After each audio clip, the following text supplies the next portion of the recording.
Buenas noches con todos. Los saluda Giovanna Ramírez, gerente general de Rancor International Training. Les damos la bienvenida y las gracias a nuestros amigos de Bolivia, Colombia, Costa Rica, Ecuador, México, Nicaragua, Panamá y Perú por asistir a nuestro webinar gratuito, Aplicación práctica del método de pérdidas crediticias esperadas. Esta noche nos acompaña Leopoldo Sánchez Castaños, quien es certificado en NIF por el Instituto de Contadores Colegiados de Inglaterra y Gales, contador público colegiado y con grado de magíster en Administración de Negocios MBA, en la Pontificia Universidad Católica del Perú.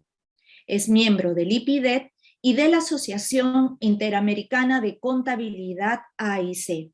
Es presidente del Comité Técnico Nacional de NIF, de la Junta de Decanos del Colegio de Contadores Públicos del Perú, profesor de la Diplomatura de NIF y Tributación en la Universidad de Lima, ESAN, y de la Maestría de Contabilidad en la Pontificia Universidad Católica del Perú. Es expositor nacional e internacional de NIF en Perú, Ecuador y Colombia. Y es expositor de nuestro programa de especialización en NIF, 100 casos prácticos de NIF. Les informamos que la exposición será de 40 minutos y luego tendrán 20 minutos de preguntas, momento en el cual se activará el chat para que puedan realizarlas. Al finalizar la exposición, haremos el sorteo de los 10 cupos para nuestro programa de especialización en NIF, 100 casos prácticos de NIF. Serán 10 ganadores, cada uno de ellos de una sesión. Con esto, damos inicio a nuestro webinar y muchas gracias. Ya. Buenas noches a todos, es un gusto estar acá con ustedes. Vamos a hablar de pérdidas crediticias esperadas, ¿no? Este tema de pérdidas crediticias esperadas está dentro del cuerpo, digamos, de la NIF 9, ¿no? La NIF 9 era de instrumentos financieros, y la anterior norma que ha sido prácticamente reemplazada por la NIF 9 es la NIF 39, ¿no? Si comparamos lo que decía la NIF 39, norma anterior, con lo que dice la NIF 9, norma actual, el mayor cambio que se da entre estas dos normas, ¿no? Este cambio se produce a partir del 1 de enero del 2018, es justamente en lo que son las pérdidas crediticias esperadas. ¿Por qué? Porque la NIF 39, la metodología que usaba era de pérdidas incurridas, ¿no? En cambio, la metodología que usa la NIF 9 es pérdidas crediticias esperadas. Entonces, comencemos. Este concepto de pérdida crediticia esperada o pérdida esperada, a secas, no es un concepto que haya introducido el JASB. El JASB es el que emite las NIF, ¿no? Sino que este concepto ya existía anteriormente. ¿De dónde existía este concepto? Este concepto existía de lo que es Basilea II, Basilea III, ¿no? ¿Qué cosa es Basilea II, Basilea III?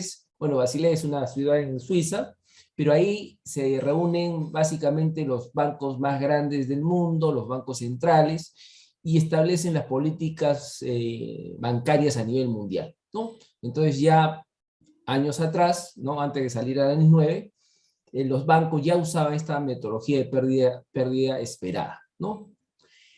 ¿En qué cosa consiste la pérdida esperada? ¿No? Si lo queremos mirar como una fórmula, lo podríamos mirar que decir que la pérdida esperada es la multiplicación de 3 factores.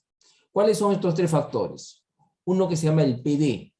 ¿Qué es el PD? Es la probabilidad de default, es decir, la probabilidad que el deudor me falle, ¿no?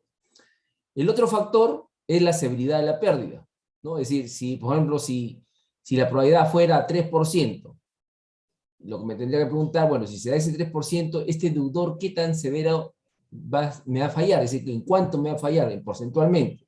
Me puede fallar, por decirte, en un 70%.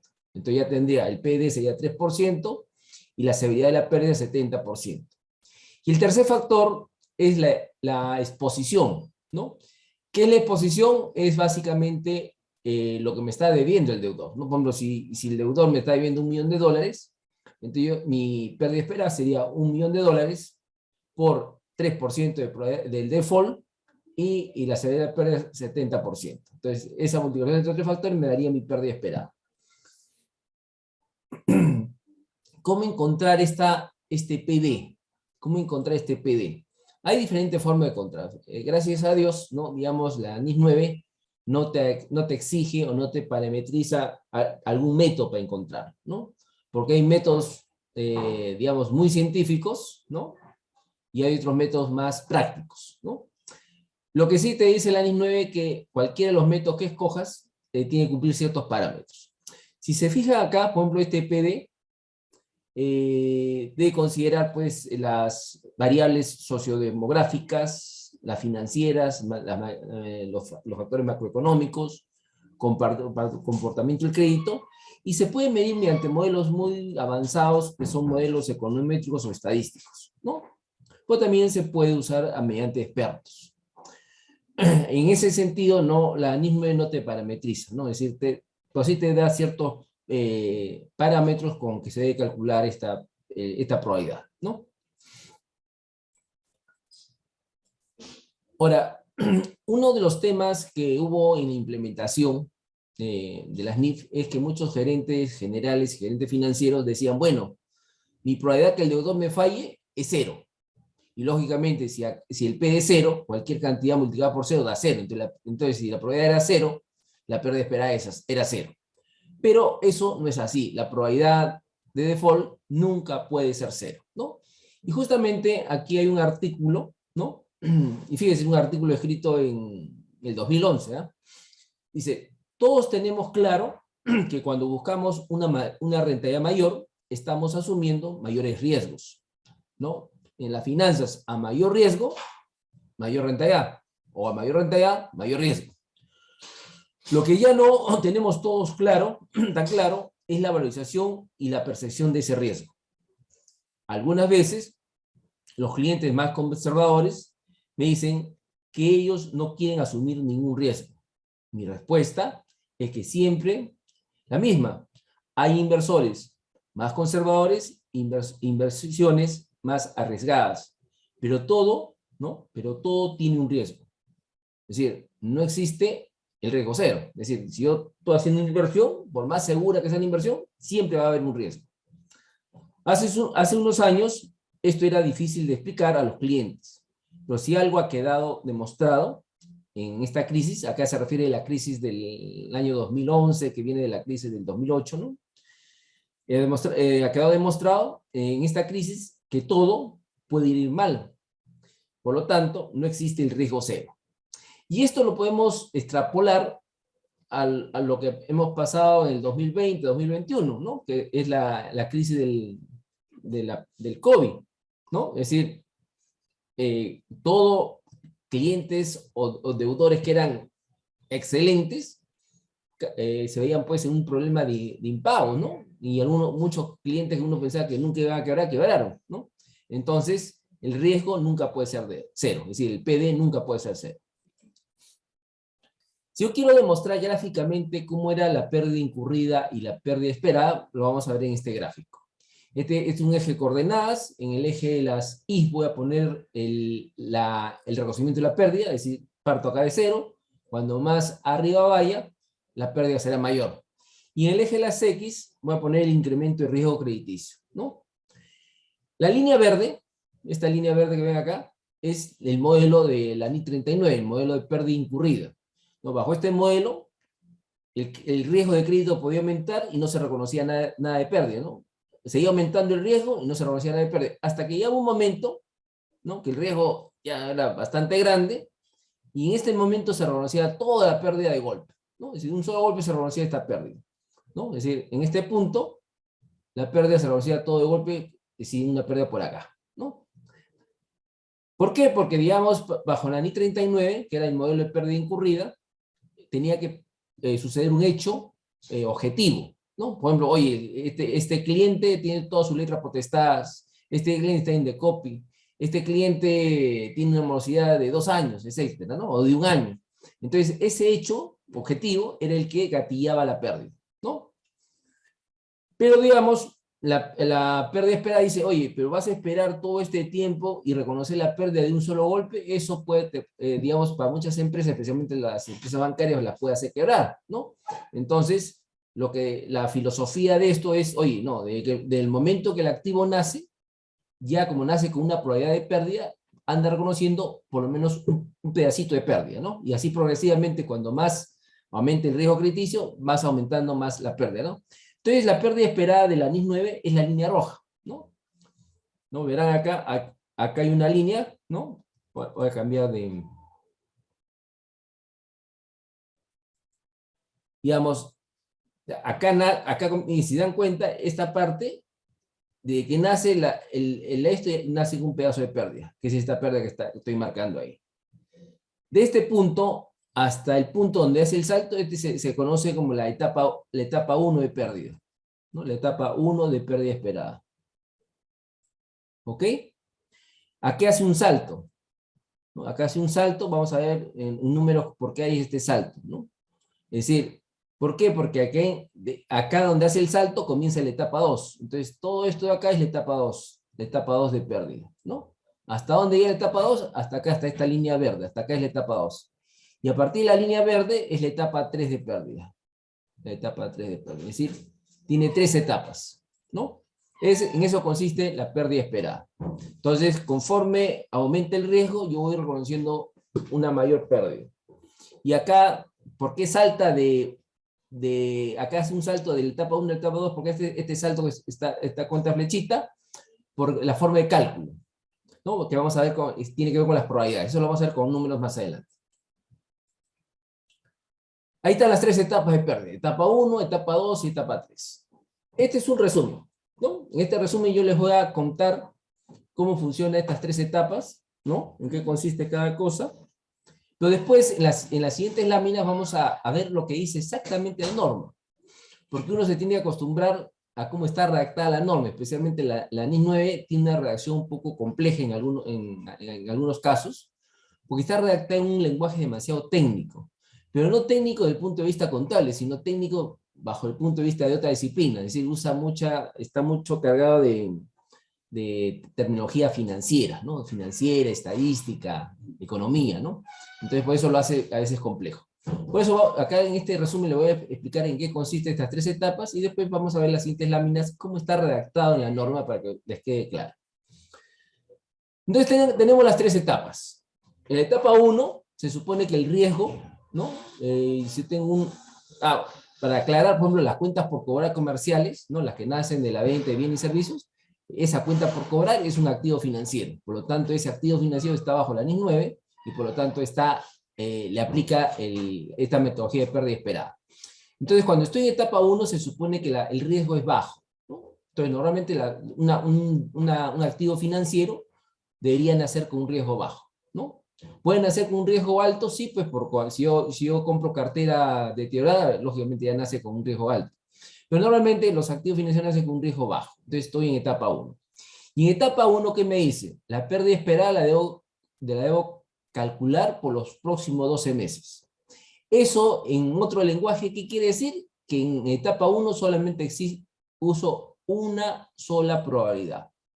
Una sola probabilidad. ¿Ok? Porque para 12 meses implica una probabilidad. En cambio, cuando paso a etapa 2, la NIS 9 me dice, no, acá calcula la pérdida esperada para toda la vida del crédito. Eso quiere decir que si yo tengo un activo que vence de aquí a 4 años, la vida del activo es 4 años. Entonces, como por cada año tengo que usar una probabilidad, acá tendría, si tengo 4 años de vida, tendría que usar 4 probabilidades, ¿no? Que vamos a ver cómo se hace numéricamente. Y cuando paso a etapa 3, en etapa 3 también me dice, calcula la pérdida esperada por toda la vida del crédito, ¿no? Si son 4 años, entonces acá también tendría que usar 4 probabilidades. ¿Ok? Ya. Ahora, ¿cuándo se pasa de etapa 1 a etapa 2? ¿No? Hemos dicho que normalmente en etapa 1, ¿no? Normalmente deberían hacer los activos financieros, y digamos, el riesgo debe ser bajo, debe tener un riesgo bajo, ¿no? Un riesgo bajo. ¿Cuándo se pasa de etapa 1 a etapa 2? Cuando el riesgo aumenta, ¿no? Acá dice, el riesgo de crédito aumenta de manera significativa después del reconocimiento inicial. ¿Y cómo mido este aumento de riesgo? La NIS 9 indica que no solamente me debo fijar en la morosidad. Me dice, oye, la morosidad no es el mejor elemento de juicio para saber si tu riesgo se ha incrementado, ¿no? Me sugiere usar otros elementos de juicio de mayor nivel que la morosidad para evaluar si ha aumentado mi riesgo. Por ejemplo, un elemento de juicio que usan muchas empresas grandes, pues es una clasificadora de riesgo, ¿no? Que es una clasificadora de riesgo, que tus activos te lo clasifican en AAA, W, C, ¿no? Es una clasificadora de riesgo. Entonces, para evaluar si aumenta el riesgo, tengo que usar elementos de juicio que sean elementos de juicio de mayor nivel que la simple morosidad. Pero también me dice, oye, pero por si acaso, independientemente del elemento de juicio que uses, si un cliente, si un deudor está en morosidad en más de 30 días, automáticamente pasa de etapa 1 a etapa 2, ¿no? ¿Cuándo paso a etapa 3? A etapa 3, mi riesgo aumenta más, ¿no? En función a cómo estoy midiendo mi evaluación de riesgo, ya sea que lo estoy evaluando con esos elementos de mayor nivel que la morosidad, aunque la norma me dice que cuando esos elementos de mayor nivel son demasiado costosos o desproporcionados al esfuerzo, me admite usar la morosidad como un elemento de juicio, ¿no? Entonces, si aumenta, acá ha aumentado más mi morosidad, ¿no? Mi riesgo, por lo tanto, ha aumentado más, el riesgo ha aumentado más, pero aparte hay evidencia de deterioro. ¿Qué es evidencia de deterioro? Por ejemplo, el deudor tiene letra potestad, está en decopy, etcétera, ¿no? Está en problemas serios, ¿ya? Entonces, es evidencia de deterioro. Y justamente esta evidencia de deterioro era lo que yo, en esta etapa 3, era cuando yo reconocía la pérdida con la NI 39, ¿no? Por ejemplo, una cosa que se usa mucho acá en Perú, con la NI 39, ¿no? Se decía, bueno, estoy en deterioro cuando mis cobranzas están atrasadas más de un año, ¿no? ¿Y por qué se usaba esa lógica? Porque más o menos coincidía con el criterio tributario, ¿no? Pero ahora ya no es así, ¿no? Ok, ahora, ¿qué efecto tiene estar en etapa 1, etapa 2 y etapa 3 con relación a los intereses, ¿no? Si yo tengo un activo financiero, estos activos financieros generan intereses, ¿no? Intereses como ingreso. Entonces lo que me dice, oye, cuando estás en etapa 1, y digamos, ¿cómo calculan los intereses? Tu tasa efectiva, ¿no? Acuérdense que con un 9 siempre se trabaja con tasa efectiva. La tasa efectiva se lo vas a aplicar al valor bruto del crédito. Al valor bruto del crédito. Ahorita vamos a ver qué cosa es el valor bruto del crédito. Cuando estás en etapa 2, la tasa efectiva también se lo aplicas al valor bruto del crédito. Pero cuando estás en etapa 3, la tasa de interés efectiva no se lo aplicas al valor bruto, sino se lo aplicas al costo amortizado. Y el costo amortizado, ¿qué cosa es? El costo amortizado, vamos a poner costo amortizado, es igual al valor bruto del activo, menos la pérdida esperada. ¿Ok? Es decir, que en etapa 1 y etapa 2 yo el interés solamente se lo aplico al valor bruto. No tengo en cuenta el deterioro. En cambio, en la etapa 3, sí, al valor bruto le resto la pérdida esperada, ¿no? Y ese neto, sobre eso calculo el interés. Por lo tanto, los intereses en etapa 3 van a ser más pequeños. Ok, esto es en resumen. Otra cosa que también me dice la NIS 9, oye, cuando tu deudor te está debiendo está atrasado más de 90 días, eso es también indicio que estás en etapa 3. Bueno, veamos cómo está redactado lo que se acaba de decir en resumen, cómo está redactado en la norma, ¿no? ¿Por qué? Porque es importante pues, entender cómo está redactada la norma. Dice, una entidad reconocerá una corrección de valor por pérdidas crediticias esperadas sobre un activo financiero que se mide de acuerdo al párrafo 412. Los activos financieros, para que entiendan esto, están clasificados en 3 grandes categorías. Activos financieros al costo amortizado, activos financieros a valor razonable con cambios en resultados, y activos financieros a valor razonable con cambios en el ORI. Entonces, cuando se refiere al párrafo 412, se refiere a los activos que están en la categoría de costo amortizado. Entonces, el concepto de pérdida esperada se lo tengo que aplicar a los activos que están en la categoría de costo amortizado. También se lo debo aplicar, dice, o el párrafo 412. Estos son instrumentos de deuda que están a valor razonable con cambios en el ORI, ¿no? Es decir, entonces con esto me estoy diciendo, oye, el concepto de pérdida crediticia esperada se lo aplicas a los activos al costo amortizado, se los aplicas a los activos que son deuda, instrumentos de deuda, que están llevadas a valor razonable con cambios en el ORI. También se los vas a aplicar a una cuenta por cobrar por arrendamiento.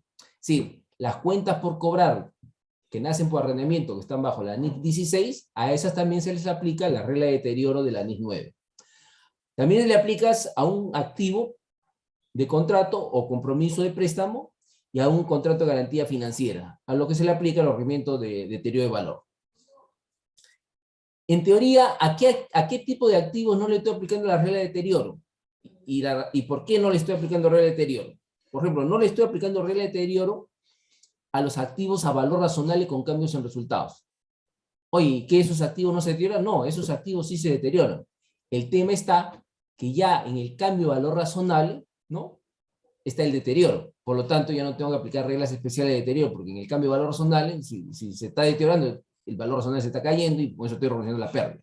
Entonces, por eso ya no es necesario aplicar regla de deterioro de pérdida esperada.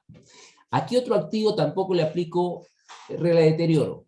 Tampoco le aplico regla de deterioro a los activos que están, a instrumentos de patrimonio que están a valor razonable con cambios en el ORI. ¿Por qué no le aplico a ese tipo, esa subcategoría de activos financieros? ¿No? Vuelvo a repetir, activos financieros a valor razonable, pero que son instrumentos de patrimonio. Ejemplo, una acción. Si yo he decidido una acción, llevarlas a valor razonable, y los cambios de valor razonable, mandarlo al ORI, que son otros resultados integrales, a ese tipo de activos ya no le aplico el regla de deterioro. ¿Por qué? Porque, digamos, esa clasificación de llevarlo al ORI, estos instrumentos de patrimonio, es una elección irrevocable. Es decir, ¿qué significa la elección irrevocable? Tú has decidido mandar al ORI todas las ganancias o pérdidas, por lo tanto, cuando tienen deterioro, ese deterioro se va a quedar en el ORI, ¿no?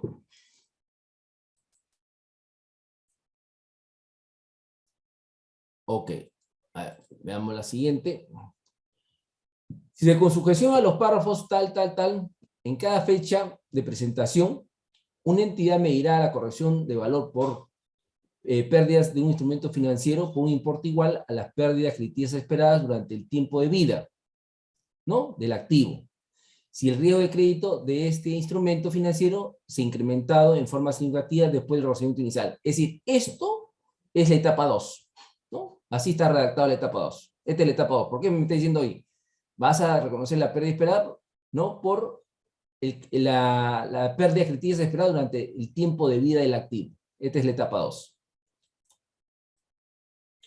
Y esta es la etapa 1, ¿no? Fíjense cómo está redactada la etapa 1. Dice, con sujeción a los párrafos tal, si en la fecha de presentación el riesgo de crédito de un instrumento financiero no se ha incrementado de forma significativa después del reconocimiento inicial, una entidad medirá la corrección de valor por pérdidas por este instrumento financiero a un importe igual por las pérdidas que tienes esperadas por los próximos 12 meses, ¿no? Es etapa 1. Pero ya les he dicho, 12 meses significa que uso una probabilidad, una sola probabilidad. Ahorita lo vamos a hacer con los números. ¿Qué más me dice? Dice, determinación de los incrementos significativos de riesgo crediticio. Oye, ¿cómo sé que se aumentó el riesgo crediticio? ¿No? Dice, si la información con vistas a futuro razonable y sustentable está disponible sin costo o esfuerzo desproporcionado. Es decir, para evaluar si aumentó tu riesgo, la norma me dice, usa elemento de juicio de mayor nivel que la morosidad. Pero si yo soy una empresa chica, que no tengo acceso a ese tipo de instrumentos, me va a permitir usar la morosidad, ¿no? Por eso dice, está disponible sin costo o esfuerzo desproporcionado, una entidad no puede confiar únicamente en información sobre morosidad, para determinar si se ha incrementado el riesgo crediticio de forma significativa después del reconocimiento inicial. Sin embargo, cuando la información que tiene más estatus, es decir, esa clasificadora de riesgo, por ejemplo, ¿no? Pues, sin embargo, cuando la información que tiene más estatus de proyección futura que la morosidad pasada no está disponible sin costo o esfuerzo desproporcionado, una entidad puede utilizar la información sobre morosidad para determinar si ha habido un incremento significativo en los riesgos crediticios después del reconocimiento inicial. Es decir, la regla general debe usar elemento de juicio, elemento de juicio mejor que la morosidad. Pero si esos elementos de juicio no están a mi disposición o me cuesta mucho, es un esfuerzo proporcionado, la norma me permite usar como elemento de juicio la morosidad. ¿Qué más? Me dice, independientemente que uses la morosidad o estos otros elementos de juicio de mayor nivel, dice, independientemente de la forma en que la entidad evalúe los incrementos significativos de riesgo crediticio, existe una presunción refutable de que el riesgo de crédito de un activo financiero se ha incrementado significativamente después del reconocimiento inicial cuando los pagos contractuales se atrasen en más de 30 días. Es decir, independientemente de cómo estés midiendo tú el riesgo crediticio, si tú estás en etapa 1 y tienes una cuenta, por ejemplo, un activo financiero, que la morosidad pasa a los 30 días, ya tienes que pasar a etapa 2, ¿no? Ya me dice, una entidad puede refutar esta presunción si tiene información razonable y sustentable, que está disponible sin costo de esfuerzo desproporcionado, que demuestre que el riesgo de crédito no se ha incrementado en forma significativa después del reconocimiento inicial, aun cuando los pagos contractuales se hayan atrasado por 30 días. ¿Eso qué quiere decir? Oye, yo tengo un cliente que su morosidad ha pasado los 30 días, pero ese incremento de su morosidad no es culpa del cliente, sino hay otros factores que no es atribuible al cliente. Entonces, con eso yo refuto y, digamos, me quedo en etapa 1. Cuando una entidad determina que ha habido incremento significativo en el riesgo crediticio antes que los pagos contractuales tengan más de 30 días de mora, la presunción refutable no se aplica. ¿Qué quiere decir? Por ejemplo, yo tengo un cliente que, digamos, está al día, no está atrasado, y quiebra. Entonces, lo que me está diciendo hoy, si ya sabes que quebró, a pesar que estaba al día, no tienes que esperar que se cumplan los 30 días para pasarlo a etapa 2. Ya, si sabes, tienes ese elemento de juicio que quebró, pásalo a etapa 2 y realmente a etapa 3, ¿no? Y este es el párrafo en que me indica la etapa 3. Fíjense cómo está redactada la etapa 3. Dice, a pesar de lo establecido en los párrafos 553 de toda la vida y 555 de los 12 meses, en la fecha de presentación, una entidad solo reconocerá los cambios acumulados en las pérdidas crediticias esperadas durante el tiempo de vida del activo, después del reconocimiento inicial, como una corrección del valor por pérdidas para el activo financiero con deterioro de valor crediticio originados o comprados. Es decir, cuando me habla con deterioro, me está hablando de etapa 3, ¿no? Acuérdense, la etapa 3 también es por toda la vida. Esta es la etapa 3, como está redactada la etapa 3. Y veamos números. Y vamos a los números, el tema de los intereses, ¿no? El tema de cómo se calculan los intereses en etapa 1. En etapa 1 y etapa 2 se calcula sobre el valor bruto, ¿no? Y en cambio en etapa 3 se calcula sobre el costo amortizado. Estos datos también los vamos a repetir en un ejemplo más adelante. Y acá vamos a calcular el tema de los intereses, ¿no? El tema de intereses de etapa 1 y etapa 2, que es el cálculo similar. Y la etapa 3, que el cálculo de interés es un poco diferente, ¿no? Pero vamos, con estos datos también vamos a calcular la pérdida esperada como flujo, ¿no? Tenemos los siguientes datos, dice. Este activo está al costo amortizado, está en la categoría de costo amortizado, por lo tanto está sujeto a la regla de deterioro. El valor bruto del activo es 410 unidades monetarias. La vida del activo son 3 años. Este activo genera los siguientes flujos. En el año 1, en el año 2, en el año 3 va a generar estos flujos de entrada.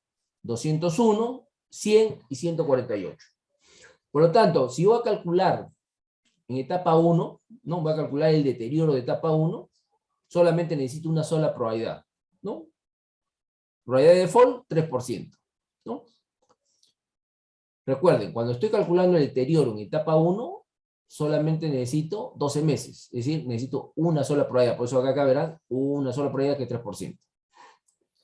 Porcentaje de pérdida, esta es la severidad de la pérdida, 75%. Y con estos datos, ¿no? Que vamos a ver en las láminas siguientes cómo llegamos a este 9.2, ¿no? La pérdida crediticia esperada me sale 9.2. 9.2 que sale con estos datos y vamos a ver el cálculo. Entonces, ¿cuál sería acá mi costo amortizado? Este es el valor bruto. Este es el valor bruto, 410. Mi costo amortizado va a ser a los 410, le voy a restar los 9.2 y me va a salir algo de 400. Ese va a ser mi costo amortizado, ¿no? La diferencia, ¿no? Voy a restar. 410 menos 9.2. Entonces veamos de dónde sale el 9.2 con estos datos. Lo primero que tengo que hacer es calcular la tasa efectiva de esta operación. ¿Cómo hago la tasa efectiva? Digo, el valor del activo bruto es 410 y el flujo es 201, 100 y 148. A ver, y vamos a calcular el tiempo. Entonces, me voy a ir al Excel. Para que quede claro cómo se hace el cálculo. Estoy copiando los datos y nos vamos a ir al Excel. ¿Ok? Al Excel me tiene que sacar este 5%. ¿No? Salgo aquí un ratito y me voy al Excel. ¿No? En el Excel yo tengo esto, ¿no? Pongo negativo 410, pongo el año 1 201, el año 2 100 y el año 3 148. ¿Ok? Acá me voy a funciones. Acá me voy a funciones financieras. Y en funciones financieras busco TIR. Con el TIR se calcula la tasa efectiva. Está TIR. Ahí doy los valores. 410, 148. Ya. Ahí está el 5%. ¿No? Ok.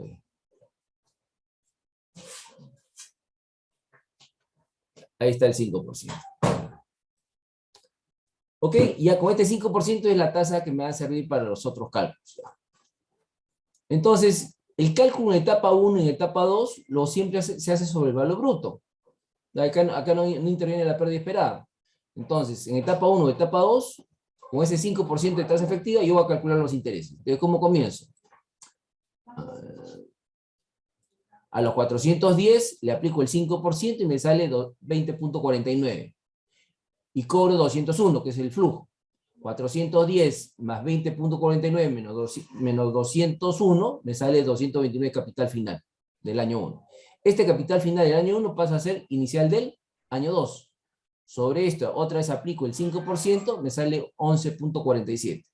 Cobro 100, sería 229 más 11 menos 100, queda un capital final del año 2 de 140.96. Este capital final del año 2 pasa a ser el inicial del año 3. Sobre este capital, aplico otra vez el 5%, me sale 7.04. Cobro 148, entonces tengo 140 más 7 menos 148, 0. Se canceló el activo. ¿Cuántos son los intereses? 39. Este es el cálculo en etapa 1, etapa 2, se hace sobre el valor bruto. ¿Ok?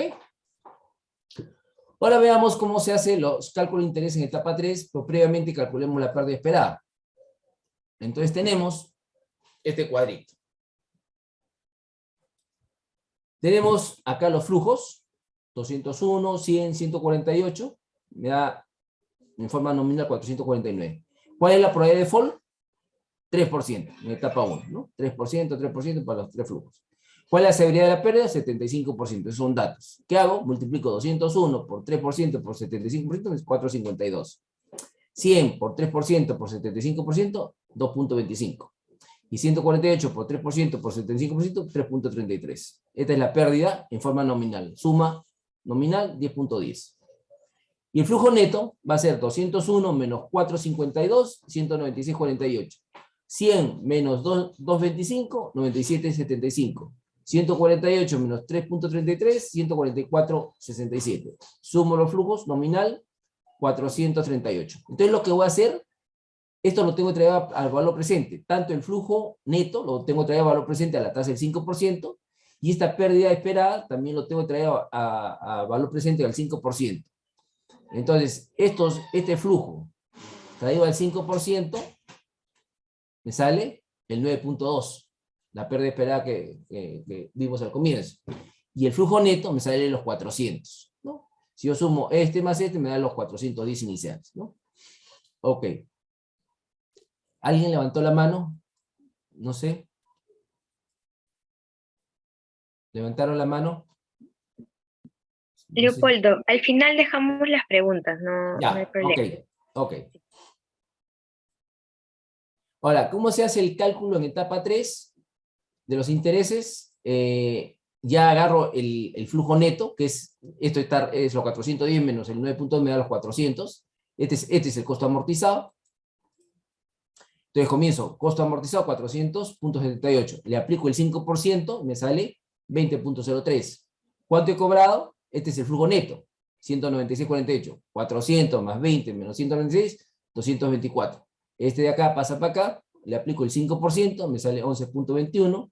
El flujo neto, 97.75, 224 más 11 menos 97, 137. Este capital final del año 2 pasa para acá, le aplico el 5%, me sale 6.89. Cobro el flujo neto, 144, 137 más 6 menos 144, 0, cuadro. Entonces, si se dan cuenta, los intereses ya no suman 39, los intereses ahora son menores, porque está calculado sobre el costo amortizado, sale 38. Ahora, ¿qué pasa con las cuentas por cobrar? ¿No? Tanto las cuentas por cobrar comerciales, ¿no? Que están bajo de una venta, ¿no? Y las cuentas por cobrar también por arrendamientos, ¿no? Me dice, oye, para las cuentas por cobrar, vamos a aplicar el enfoque simplificado, ¿no? El enfoque simplificado. Y la solución práctica. Entonces, veamos a qué se refiere el enfoque simplificado.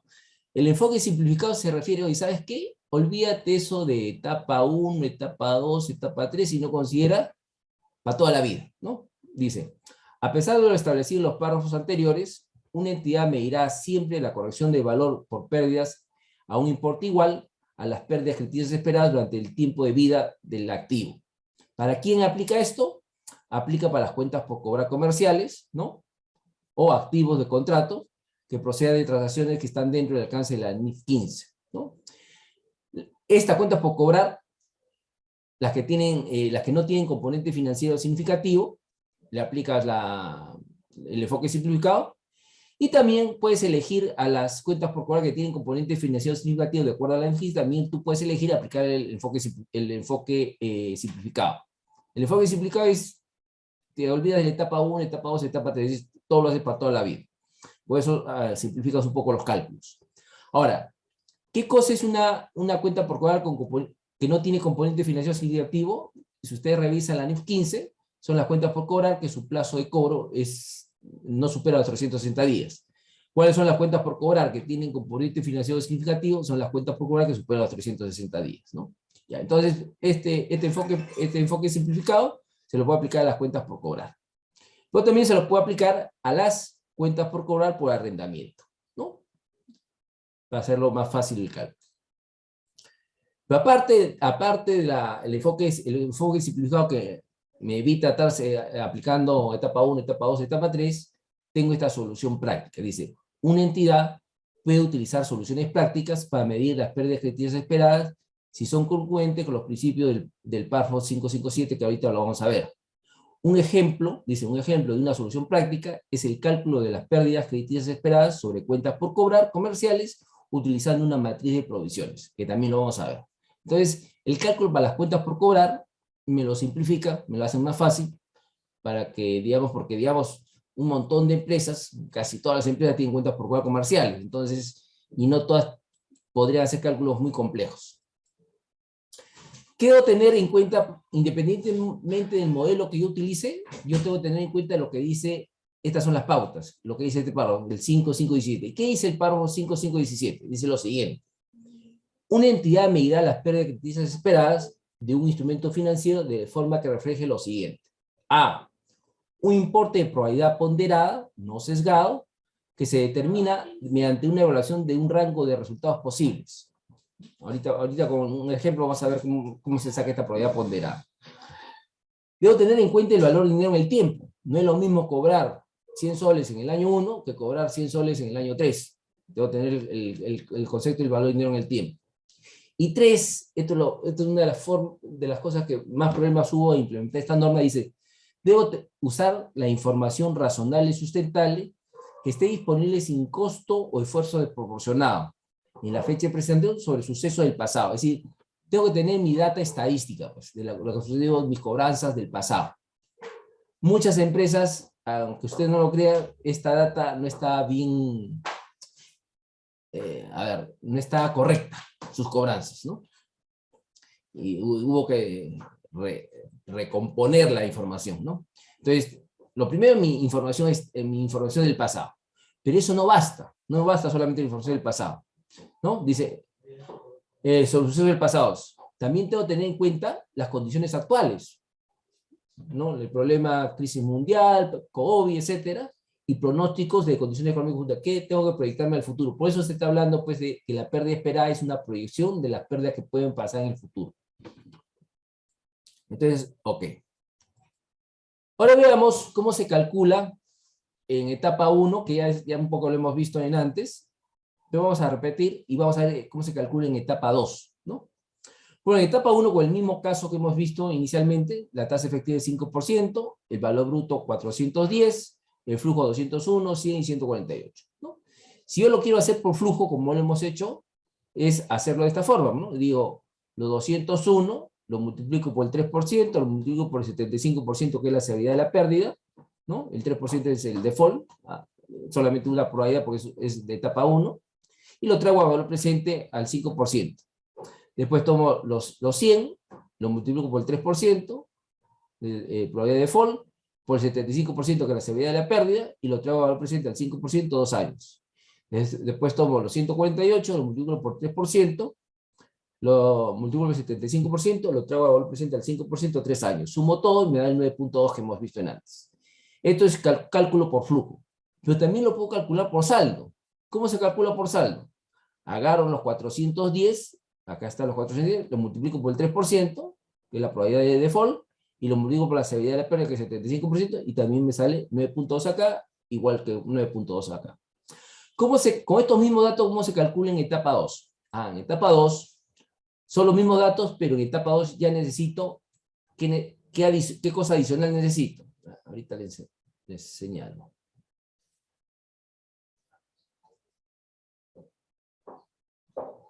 Ya. Necesito, acá tengo la probabilidad del año 1. Probabilidad del año 1, el 3%, con la que hemos trabajado. Pero para el año 2 necesito otra probabilidad, porque es por toda la vida. ¿Cuánto es la vida de este activo? Son 1, 2, 3. Entonces, por cada año necesito una probabilidad. Año 1, 3%. Año 2, 2.91. Año 3, 2.82. Y la severidad de la pérdida sigue siendo 75%. Entonces, ¿cómo hago el cálculo del año 1? Igualito que el caso anterior, por eso sale 9.2, ¿no? Igualito, ¿no? ¿Cómo es el cálculo para el año 2? Entonces, en el año 2, ya el año 1 ya no existe, ya no lo tomo. Tomo los 100, ¿no? Tomo estos 100 de acá, lo multiplico por el 2.91 del año 2, la probabilidad, el default. La severidad de pérdida es 75% y lo traigo a valor presente al 5%, 2 años. Tomo los 148, lo multiplico por la probabilidad del 2.91 del año 2, por el 75% y lo traigo a valor presente al 5% a 3 años. ¿Eso cuánto me da? Eso me da 4.8. Y después calculo el tercer año. En el tercer año ya no existe ni el año 1 ni el año 2. Existen solamente los 148. Los 148 los multiplico por la probabilidad del tercer año, 2.82. Por la severidad de la pérdida, 75%. Y lo traigo a valor presente a 3 años. Y eso me da 2.7. Sumo 9.2 más 4.8 más 2.7 y me sale 16.7. Por eso que ustedes se acuerdan de la gráfica, hay un salto de la etapa 1 a la etapa 2, hay un salto hacia arriba, ¿no? Justamente por esta forma de cálculo. Ahora veamos cómo se hace con las cuentas por cobrar. Cuentas por cobrar, hemos dicho enfoque simplificado, olvídate de las etapa 1, etapa 2 y solución práctica. Entonces la solución práctica me sugiere la NIE, me dice hazlo con una matriz por antigüedad de saldos. Ya, esta es una matriz de antigüedad de saldos. Todos nosotros sabemos que es una antigüedad de saldos, ¿no? Es decir, por ejemplo, vamos a suponer para este caso que todos mis clientes, toda mi cartera de clientes tiene iguales riesgos. Porque si no todos mis clientes tuvieran iguales riesgos, entonces esta matriz la tendría que hacer por categoría de clientes, ¿no? Bueno, si yo tuviera 3 categorías de clientes, clientes A, poco riesgo, clientes B, riesgo medio, y clientes C, mucho riesgo, entonces esta matriz la tendría que hacer en esas 3 categorías, ¿no? Pero para este ejemplo, vamos a asumir que todos mis clientes tienen el mismo riesgo. Entonces, si todos mis clientes tienen el mismo riesgo, solamente necesito hacer una matriz. Entonces, supongamos que mis cuentas por cobrar en mi balance, en mi estado de situación financiera, son 12 millones. ¿Qué tengo que hacer con estos 12 millones? Lo tengo que desagregar por antigüedad de saldos. Entonces, de estos 12 millones yo tengo 10 millones y medio que no tiene mora, están al día. De estos 12 millones tengo 800.000 que están con una mora de un día a 30 días. De estos 12 millones tengo 450.000 que están con una mora entre 30 y 90 días. Y tengo 250.000 que están con una mora de más de 90 días. Estos rangos de tiempos, este es el ejemplo. Cada empresa definirá pues su rango de tiempo, ¿no? Su rango de antigüedad de saldo, ¿no? Ok, cada empresa va a definir cómo hará su rango de tiempos. Ahora, una vez que tengo esto, yo tengo que calcular estos porcentajes de pérdida. Después, estos porcentajes de pérdidas, digamos, puedo usar, pues, puedo usar modelos estadísticos para calcularlo, o puedo buscarme algún modelo práctico para calcularlo. Nosotros vamos a ver una forma práctica de calcularlo, siguiendo a la estadística. Entonces, una vez que yo determino estos porcentajes, lo único que hago es multiplicar 0.5 por 10 millones y medio, me da 52.500. 2% por 800.000 me da 16.000. 3% por 450.000 me da 13.500. Y 5% sobre 12, por el 5% sobre 250.000 me da 12.500. Entonces sumo 52.500 más 16 más 13.500 más 12.500 me da 94.500. Esto sería mi pérdida esperada acumulada. Supongamos, si yo tuviera en mi cuenta de 19, o mi cuenta correctora de mis cuentas por cobrar, mi provisión de cuentas por cobrar, incobrables, tuviera yo 50.000, entonces ¿cuánto tendría que hacer el ajuste? 94 menos 50.000 tendría que hacer un ajuste de 44.500. Ahora, aquí esta es una metodología que, digamos, que usé para implementar en el 2018, y consiste en lo siguiente. Vamos a suponer que yo voy a usar mi data histórica de los últimos 3 años, ¿no? Mi año base es el 2018, es el año que voy a calcular los porcentajes para el 2018, ¿no? En este ejemplo. Entonces, mis últimos 3 años tendría que ser 2017, 2016, 2015. ¿Ok? Entonces, ¿qué se pide? Tengo la información de 2015. Entonces, por el 2015 pido la matriz, pues, ¿no? La matriz por antigüedad de saldos, ¿no? Puede ser el cálculo para la columna sin mora, pero la metodología es igualita para cada una de las columnas, ¿no? Entonces, tengo al 31 de diciembre de 2015, yo en la columna sin mora tengo 10 millones. Entonces, ¿qué dato necesito? Si esto yo tenía en la columna sin mora el 31 de diciembre de 2015 10 millones, tengo que preguntarme, después de un año, de estos 10 millones, ¿cuánto he cobrado? Entonces mi data estadística me dice que he cobrado 9 millones y medio. Por lo tanto, ¿cuánto he dejado de cobrar? He dejado de cobrar 500.000. Entonces digo, ¿cuánto es 500.000 de los 10 millones? Es el 5%. Y este 5% ya es un dato para mí. ¿Ya? Igual algo para el 2016. No, en 2016... acá en la columna sin mora tengo 15 millones por cobrar al 31 de diciembre. ¿Cuál es la pregunta que me hago? Después de un año, de estos 15 millones, ¿cuánto se ha cobrado? Se ha cobrado 14.200.000. Por lo tanto, ¿cuánto ha dejado de cobrar? 15 menos 14.200, se ha dejado de cobrar 800. Entonces comparo, ¿cuánto es 800 de 15 millones? Y me sale que es 5.3. Entonces ya tengo un segundo dato, 5.3. Igual hago para el 2017. En la columna sin mora, el 31 de diciembre de 2017, en la columna sin mora, tenemos 18 millones. La pregunta es la siguiente, ¿no? Como en los casos anteriores, ¿cuánto he cobrado de estos 18 millones después de un año? Se ha cobrado 16.800.000. Por lo tanto, ¿cuánto se ha dejado de cobrar? 1.200.000. Comparo, ¿cuánto es 1.200.000 de 18 millones? Y es 6.7%. Ya tengo 3 datos, ¿no? Ya. Con esos 3 datos, yo podría sacar un promedio simple, pero la norma me dice, no, pues no, simple no, que sea ponderado. Entonces tengo que encontrar una ponderación. Entonces, ¿cuál va a ser la ponderación que voy a usar? Los montos, ¿no? Yo en el 2015 tenía 10 millones en esta columna sin mora, en el 2016 tenía 15 millones en la columna sin mora, y en el 2017 tenía 18 millones en la columna sin mora. Por lo tanto, tengo que hacer las ponderaciones. La suma 10 más 15 más 18 son los 43 millones. Los 43 millones como 100%. Entonces digo, 10 millones de 43 millones es el 23.3%. 15 millones de 43 millones, el 34.9%. Y 18 millones de 43 millones, el 41.9%. Ahí tengo las ponderaciones. Entonces lo que hago, agarro la ponderación 23.3, ¿no? Y lo multiplico por el 5% del 2015. Más sumo. Tomo la ponderación del 2016, 34.9, y lo multiplico por el porcentaje del 2016, 5.3. Tomo la ponderación del 2017, 41.9, y lo multiplico por la ponderación del por el porcentaje del 2017. Hago la operación y me sale un promedio ponderado de 5.81.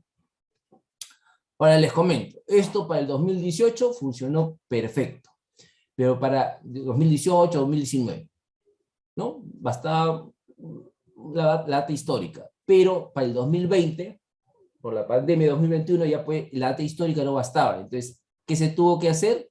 Por ejemplo, si te salía 5.81, era la parte histórica, ¿no? Entonces, a este 5.81 lo tendrías que ajustar. Una forma que se ajustó, por ejemplo, para el 2020, es decir, bueno, oye, en el caso Perú, el PBI, ¿cuánto ha caído?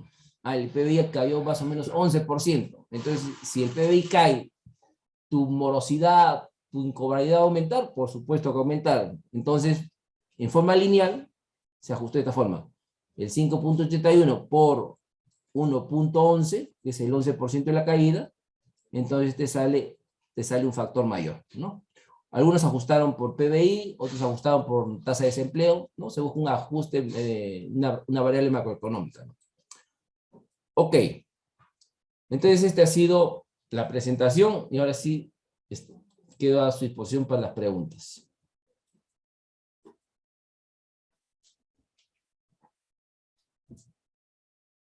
Muchas gracias, Leopoldo, como siempre, muy preciso con la explicación, muy detallada. Estoy aperturando el chat para las preguntas y también, si alguien desea, podemos levantar la mano. A ver, un segundo. Listo, ya está abierto el chat para las preguntas. Mientras nos van dejando sus preguntas, recuerden que están cordialmente invitados a nuestro seminario o nuestro curso de especialización 100 casos prácticos de NIF, con aplicación del Plan Contable General Empresarial. Comenzamos el miércoles 17 de agosto y tienen un precio con una validez especial para los que están conectados el día de hoy. Tienen el número para informes y también les enviaremos información por WhatsApp. A ver si tenemos alguna pregunta. Teníamos una manito levantada, pero ya no la veo.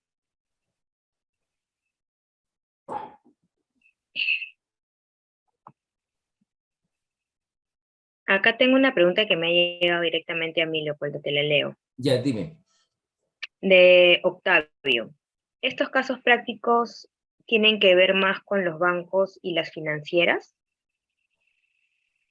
Bueno, la pérdida esperada no solamente es para los bancos y financieras, la pérdida esperada es para todo tipo de empresa. Recuerden que, digamos, la pérdida esperada, que habla la ley 9, es para los activos financieros. Y todas las empresas tienen activos financieros, no solamente los bancos. Imagínense, uno de los principales activos financieros que tienen todas las empresas son las cuentas por cobrar. Y a las cuentas por cobrar yo le tengo que aplicar la pérdida esperada, tal como he explicado, ¿no?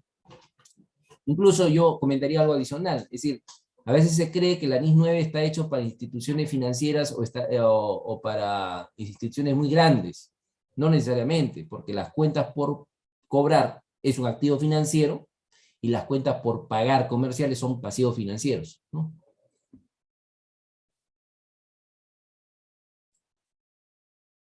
Gracias, Leopoldo, por la respuesta. A ver si tenemos alguna otra pregunta. Y en caso no hayan preguntas, pasamos al sorteo que vamos a sortear 10 sesiones. Van a ser 10 ganadores, cada uno puede acceder a una sesión de las 10 sesiones del programa de 100 casos prácticos de NIF. Aquí tenemos una pregunta, un par de preguntas tenemos, Leopoldo, en el chat. ¿Ya? A ver, dice, ¿por qué no se reconoce pérdida por deterioro de los instrumentos financieros de deuda a valor razonable con cambios en el ORI? Ok, no. En los instrumentos, yo tengo en la categoría de valor razonable con cambios en el ORI, yo tengo dos subcategorías. A ver, me voy a explicar mejor con el Excel, un ratito. A ver.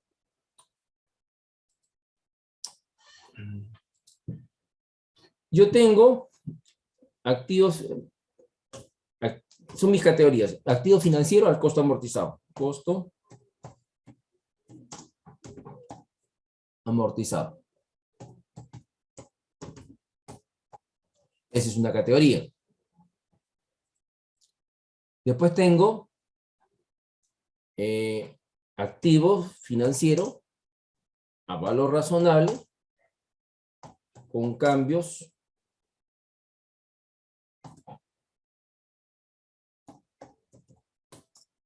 en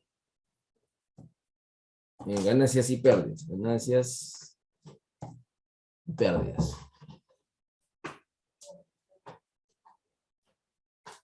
¿No? Con cambios de resultados, ¿no? Y mi otra categoría es, vamos a ponerlo acá. Mi otra categoría es activo financiero a valor razonable con cambios en el ORI. ORI es otros resultados integrales. Pero dentro del ORI yo tengo dos. Tengo instrumentos de deuda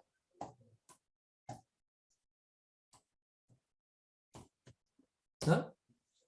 Y tengo instrumento de patrimonio.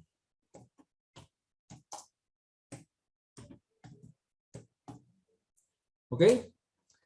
Ahora,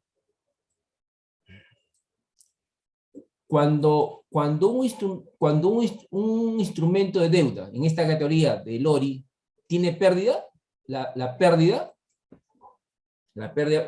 esperada, ponerlo así, la pérdida esperada, ¿a dónde se va? Ya no se va al ORI, sino se va al GIP. Si se va a ganancias y pérdidas, ¿no? Al resultado del ejercicio, ¿no? Es decir, cuando sucede en este activo financiero a valor razonable con cambios en el ORI, instrumento de deuda, el deterioro se va al resultado del ejercicio. No se queda en el ORI, va al resultado del ejercicio. En cambio, en los instrumentos de patrimonio, cuando hay pérdida, como es la pérdida sí se queda en el ORI. Es decir, no es que no exista pérdida, sí, existe pérdida, pero la pérdida se afecta al ORI y no se está afectando al resultado del ejercicio. ¿Por qué? Porque estos instrumentos de patrimonio, uno ha decidido, es una elección irrevocable que lo ponga en esa categoría. Y la NIM me dice, oye, si tú has decidido irrevocablemente poner en esta categoría, todo lo que va al ORI se queda en el ORI. Nunca va a pasar al resultado del ejercicio. No sé si con eso aclaré la pregunta. Ya. Después...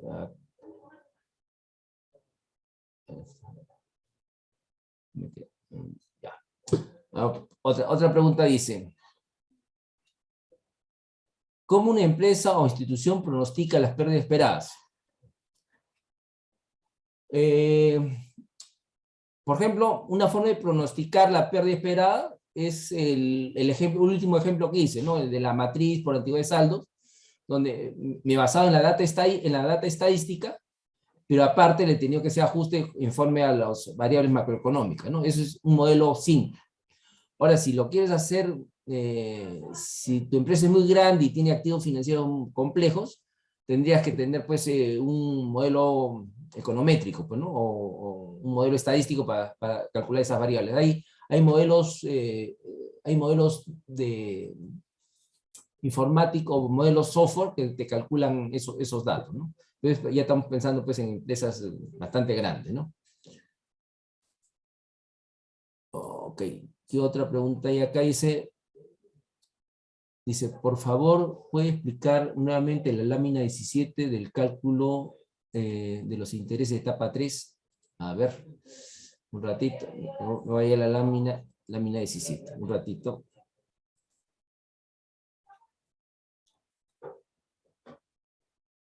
Ya.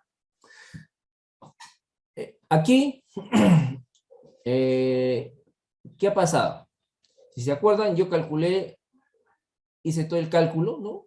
Multiplico 201 por este es el flujo, ¿no? 201, 100, 148. Lo multiplico por la probabilidad de default y por la serie de la pérdida. Entonces, 201 por 3% por 75% es 4,52. 100 por 3% por 75% me sale 9,25. Y 148 por 3% por 75 me sale 3,33. ¿No? Esta es la pérdida esperada pero nominal, ¿no? 4,52, 2,25, 3,33 me da 10,10. Y este flujo neto no es otra cosa que el flujo bruto menos la pérdida esperada. 201 menos 4,52, 196. 100 menos 2,25, 9,97. Y 148 menos 3,33 me sale 144. Flujo neto, 438. Estos flujos netos, un ratito, estos flujos netos los tengo que traer a valor presente. ¿Para qué tasa? A la tasa efectiva que coloco 5%. Eso lo hacemos acá. El flujo neto traído al valor presente al 5% me sale 478. Y la pérdida esperada, ¿no? Traída al valor presente me sale 9.2. Para calcular los intereses de la lámina 17, yo ya no voy a tomar los 410, ¿no? Si ustedes recuerdan, yo en la anterior yo tomaba 410, ahora ya no, pues ya no va a tomar 410, sino va a tomar el costo amortizado, que es 400, que está restada de la pérdida esperada. Tomo los 400, calculo sobre estos 400 del 5% que es la tasa efectiva, me sale 20. Le resto no el flujo bruto, sino el flujo neto, 196 que viene siendo 196 de acá, ¿no? Y 400 más 20 menos 196 me sale 224. Este capital final del año 1 pasa a ser inicial del año 2. A este otra vez le aplico el 5%, me sale 1121. Le resto el flujo neto. 224 más 11 menos 97.5 me sale 137. Este capital final del año 2 pasa a ser inicial del año 3. Nuevamente a este le aplico el 5%, me sale 6.89. Le resto el flujo neto ya de la pérdida.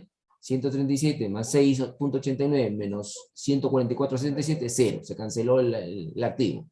¿Pero cuántos son los intereses? Si yo sumo los intereses me sale 38.12.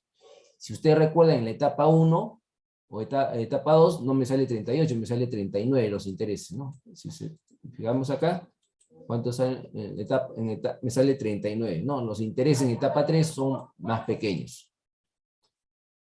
No sé si con eso aclaré el tema. Ok, ¿qué más dice acá?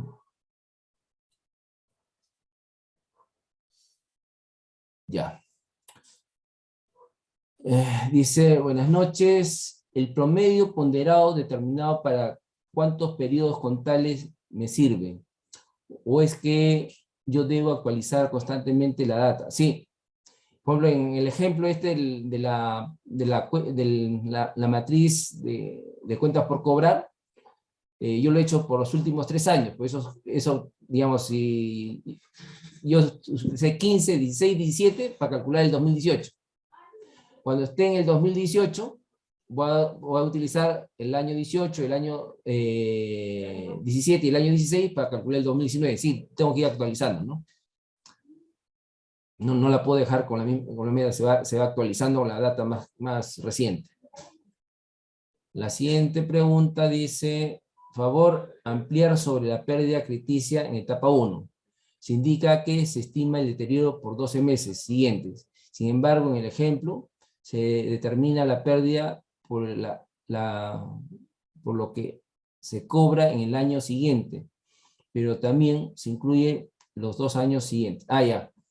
Lo que pasa que la pérdida de 12 meses no es otra cosa que decir una sola probabilidad. A ver, regreso a la lámina para poder explicar mejor.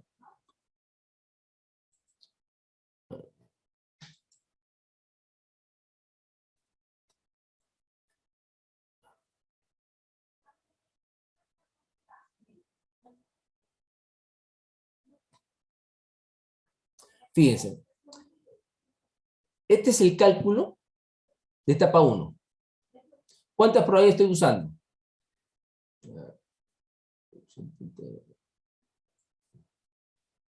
Cuando estoy en etapa 1, solamente utilizo una sola probabilidad. Y el cálculo es este, ¿no? Y sale el 9.2.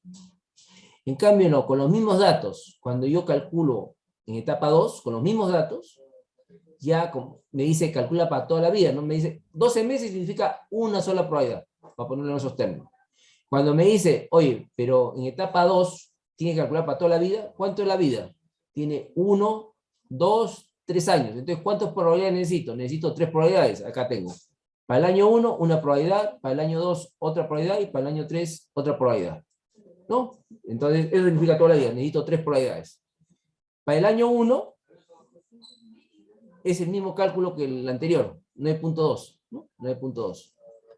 Para el año 2, ya no tomo, ya no lo tomo porque ya lo cobré, ¿no? Solamente tomo los 100 y los 148. Los 100 y los 148.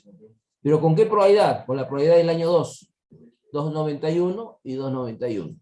Y la severidad de pérdida es la misma, ¿no? 75%. Y me sale el 4.8, ¿no?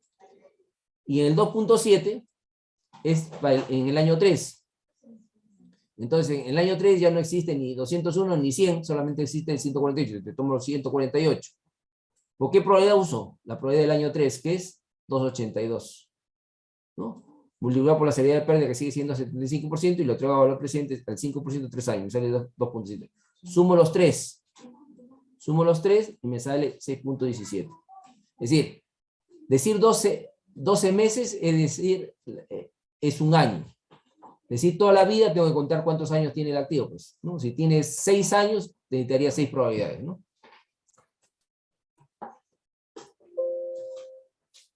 Ok.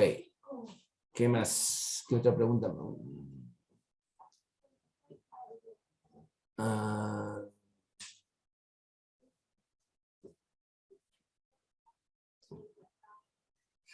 Dice, en el caso de empresas de recién creación, ¿cómo se podría realizar la estimación de pérdida esperada en modelo simplificado? Claro, cuando tienes una empresa que recién construyó, no tienes data histórica. Entonces ahí tienes un problema de no tienes data histórica para construir.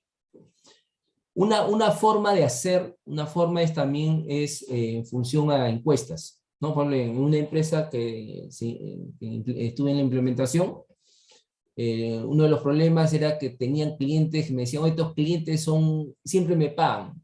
Es decir, tú vas a ver que siempre me pagan y por lo tanto insistía en que la probabilidad del default era 0. Entonces le decía, es imposible que sea 0. Entonces, como la data histórica no ayudaba, entonces se hizo en base a encuestas, ¿no? Es decir, ¿a quién se le hace encuestas? Se le hace encuestas pues, a las personas que más conocen a los clientes, ¿no? Ahí intervino el área de crédito y cobranzas, el área de ventas, el área financiera, ¿no? La gerencia general. Se le hace unas encuestas y en base a las encuestas se crea un promedio ponderado de posible pérdida, ¿no? Es una forma de hacerlo. Acuérdense, la encuesta es parte de la estadística y es aceptada también, ¿no? La siguiente pregunta, Lili dice, si una empresa mediana a chica y sus cuentas por cobrar son mayores a 1 año de plazo, entonces no puede aplicar el método simplificado. Sí se puede aplicar, porque digamos, la NIF 9 te dice, si tú tienes cuentas con componente financiero significativo, es decir, mayor a 360 días, tú puedes elegir aplicar el método simplificado. Es optativo, ¿no? Lo puedes hacer. La siguiente pregunta dice, ¿cómo puedo determinar la probabilidad de default del 3% del ejemplo y la pérdida esperada? El 3% es con el último ejemplo que dice de las matrices. A ver, por ejemplo. Lo que pasa es que este 3%, ya estamos hablando ya no de un método simplificado, no estamos hablando de una solución práctica, estamos hablando ya de cómo se hace. Este 3%, una forma es usando un modelo estadístico, ¿no? Otra forma es estableciendo encuestas o encuestas de expertos, ¿no? O buscando un modelo sea ad hoc a la empresa, ¿no? No hay una fórmula única, no hay una fórmula única. Y el 75% también, ¿no? Es decir, si la empresa no tiene los recursos para contratar pues a un modelo estadístico, una econometría, ¿no? Entonces tiene que buscar un modelo que contemple los parámetros que te dice la NIS 9, pero que sea práctico para la empresa, ¿no? Y que mejor mida la realidad de la empresa. Ok, ya no hay más preguntas.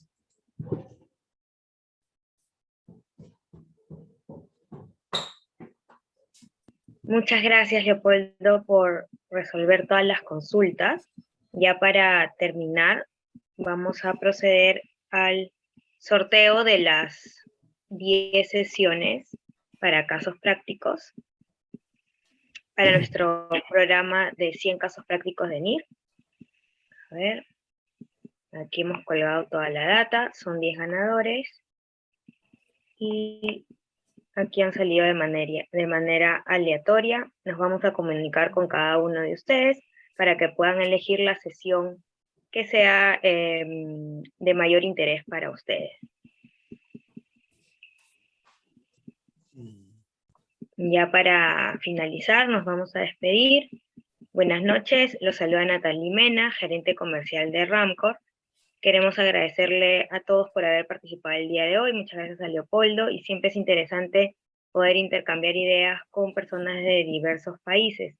Les estamos compartiendo en el chat de Zoom y también de WhatsApp nuestras redes sociales. Siempre generamos contenido interesante para ustedes. También tienen información de nuestra membresía anual contable tributaria. Con ella podrán acceder a todos nuestros seminarios durante un año y también a los videos. Y también información de contacto para los que estén interesados en acceder a este precio especial en nuestro programa de 100 casos prácticos de NIF que inicia el 17 de agosto. Muchas gracias a todos. Sigan contando con Ramcor, como siempre, para estar preparados profesionalmente. Buenas noches. Gracias a todos y gracias a ti, Leopoldo, de manera Gracias, hasta luego. Hasta luego.